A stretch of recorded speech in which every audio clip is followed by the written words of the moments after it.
नमस्कार साथियों, मैं डॉक्टर राजीव सिंह अपने चैनल अनुभूति में आप सबका एक बार फिर से स्वागत करता हूं। और साथियों, जो आज की मेरी अनुभूति है, जो आज की मेरी चर्चा है, वो पशुपालन जगत के मेरे पशुपालक साथियों के लिए बहुत अहम है। जैसा कि आप सभी जानते हैं कि इस समय गेहूं कट चुका है, नया भूसा आ गया है और हर साल जब ये नया भूसा आता है, डाइट में चेंज होता है, तो हमारे तमाम जो ये रूमिनेंट साथी हैं, पशु हैं, गाय भैंस, ये बीमार होने लगते हैं। इन्हें अपच होता है, यानी इंडाइजेशन हो जाता है और कई बार डायरिया जैसी दिक्कत दिखाई देती है। और अगर ध्यान नहीं दिया गया तो ये धीरे धीरे इम्पैक्शन यानी बंद लगने में तब्दील होता जाता है। तो उसके बाद फिर तमाम प्रयास होते हैं कि हमारे जानवर में गोबर का बंद लग गया है, वो गोबर नहीं कर पा रहा है, उसकी हालत बड़ी अजीब सी होती जा रही है।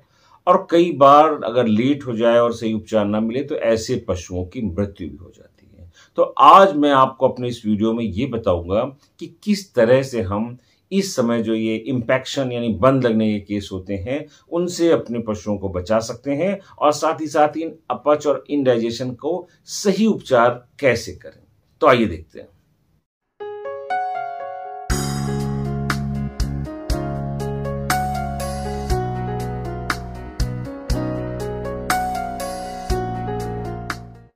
साथियों, इससे पहले कि मैं अपनी चर्चा को आगे बढ़ाऊं, मैं अपने सभी उन व्यूवर्स से जिन्होंने अभी तक भी इस चैनल को सब्सक्राइब नहीं करा है, उनसे रिक्वेस्ट करूंगा कि आपके नीचे जो लाल बटन दिखाई दे रहा है सब्सक्राइब का, इसको दबाएं और मेरे इस चैनल को सब्सक्राइब कर लें। और अगर आपको जानकारी पसंद आती है तो इस वीडियो को शेयर और लाइक करना ना भूलें।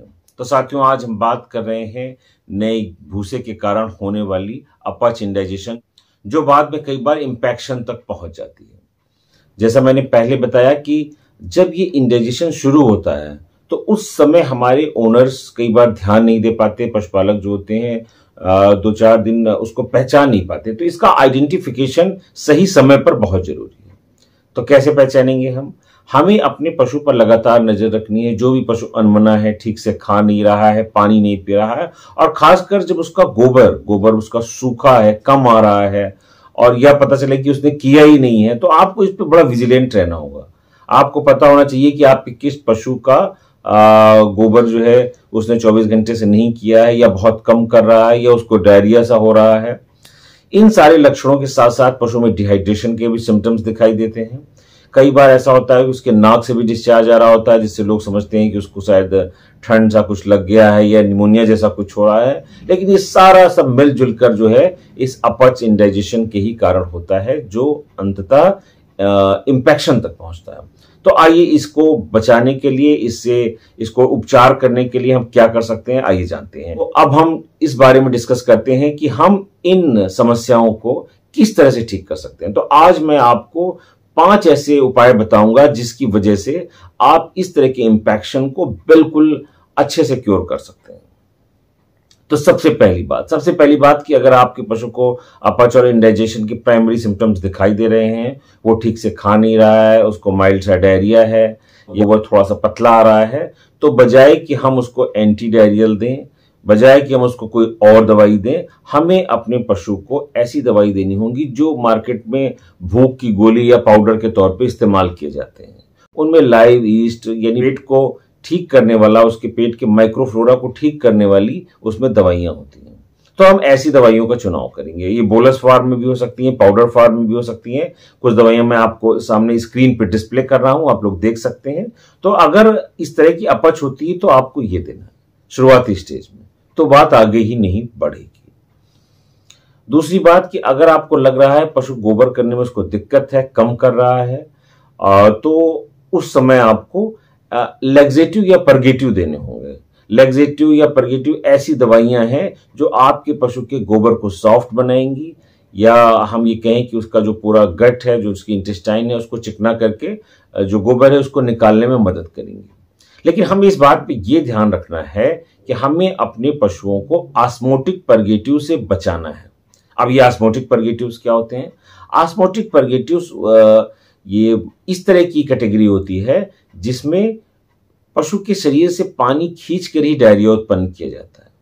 यानी ये दवाइयां पशु के शरीर से पानी खींचती हैं और फिर उसका गोबर पतला होता है।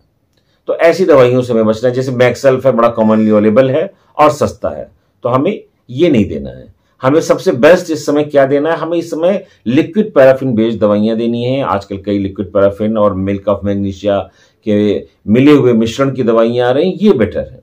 आप अपने पशु को ऐसी कंडीशन में लगभग 1 लीटर लिक्विड पैराफिन बेस्ड दवा जो है वो 3 दिनों तक लगातार दें।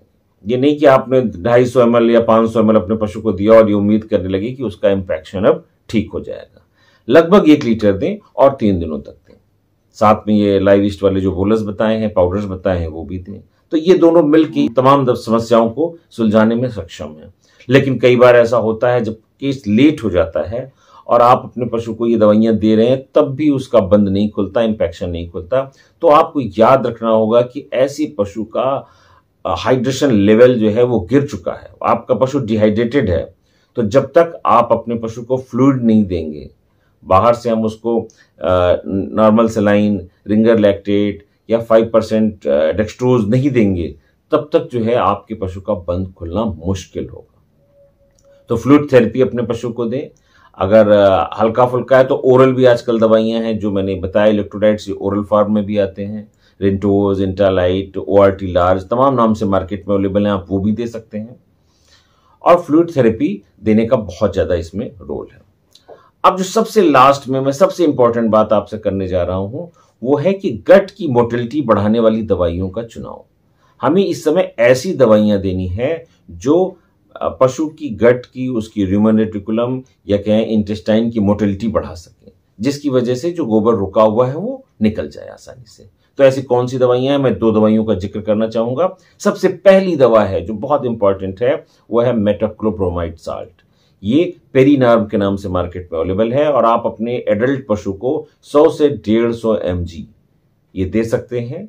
और ये प्रिपरेशन जो है आपके पशु की मोटिलिटी को, गट की मोटिलिटी को बढ़ाएगी और कई इंफेक्शन के मामलों में इससे निश्चित तौर पर आराम मिलता है।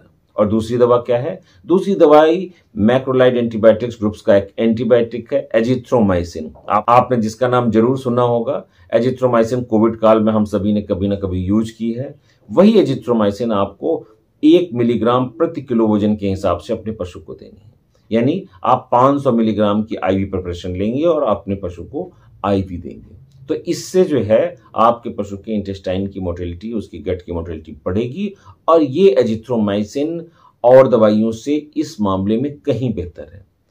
तो आप ये जो मैंने सारे उपाय बताए कि आप बोलस दें, पाउडर दें लाइव ईस्ट बेस्ड, या फ्लूइड थेरेपी दें, आप उसको लिक्विड पैराफिन दें, आप उसको मेटोक्लोप्रोमाइड या एजिथ्रोमाइसिन दें, ये सारे उपाय हमें उस पशु में करने हैं जिसकी हालत बहुत गड़बड़ है। लेकिन अगर प्राइमरी स्टेज है तो जो मैंने शुरुआत में 2 उपाय बताए, लाइव ईस्ट बेस्ड प्रिपरेशंस और लिक्विड पैराफिन, इन्हीं को देकर आप अपने पशुओं को ठीक कर सकते हैं। उनको अगर आपने समय से ये दे दिया तो वो उस स्टेज में पहुंचेंगे ही नहीं कि उनको इंफेक्शन या बंद लगे। तो मेरी आज की जानकारी आपके लिए इतनी ही थी। अपने अगले वीडियो में फिर किसी नई चर्चा के साथ मैं आपसे मिलूंगा। तब तक के लिए मुझे इजाजत दीजिए। धन्यवाद।